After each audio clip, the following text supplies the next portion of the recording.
عێراق تووشی بەڵایەکی گەورە دەبێت و نزیکە لە داڕوخان.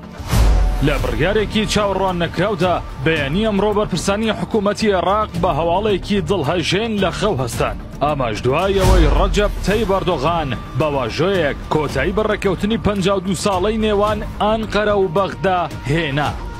بەیانی ئەمڕۆ فەرمانێکی ڕەجەب تەیب ئەردۆغان سەرۆک کۆماری تورکیا لە ڕۆژنامەی فەرمی تورکیا بڵاو کرایە و تێیدا هاتووە لە ساڵی داهاتوو بە دیاریکراوی لە 27 تەمموزی 2026 ڕێککەوتنی نەوتی 52 ساڵەی نێوان هەردوو حکوومەتی تورکیا و عێراق کۆتایی دێت و نوێ ناکرێتەوە. ئەم هەواڵە ڕاستەوخۆ کاریگەری گەورەی دروست کرد و بازاڕەکانی نەوتی هەژان، چونکە عێراق تووشی کێشەیەکی گەورە دەبێت لە هەناردەکردنی نەوت و ئەگەر بێت و ئەم ڕێگەیە نەمێنێت عێراق دەبێت بە ڕێگەی کەشتی و بە خەرجیەکی زۆرتر نەوتەکەی بگەینێتە دەریای ناوەڕاست.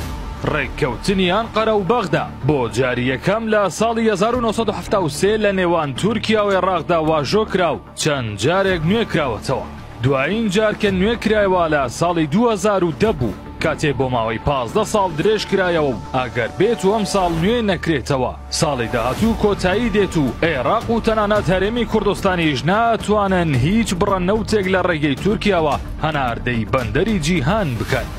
عێراق چەندین ساڵە لە ڕێگەی بۆڕیەوە نەوت هەناردەی وڵاتانی ئەوروپا و ئەمریکا دەکات و خاوەنی بۆڕیەکانی بەشی تورکیا کۆمپانیای بۆتاشی تورکیا کە لە بەرامبەر هەر بەرمیلێک نەوتدا $1.5 لە عێراق واردەگرێت. ئەم بڕیارە لە کاتێکدایە لە مانگی ئاداری ساڵی 2023ەوە بەهۆی سکاڵایەکی عێراق لە دژی تورکیا لە دادگای نێوبژیوانی بازرگانی پاریس هەناردەی نەوتی کوردستان لە ڕێگەی تورکیاوە بۆ بەندەری جیهانی وەستێنرا و تاوەکو ئێستاش هەناردە نەکراوەتەوە. سەرڕایەوەی زیانەکەی لەسەر حکوومەتی هەرێم و فیدراڵ زیاترە لە $50 میلیارد. ئەمەش لە کاتێکدایە حکوومەتی هەرێم و تورکیا چەندین جار ئامادەی خۆیان بۆ هەناردەکردنەوەی نەوت نیشاندەوە.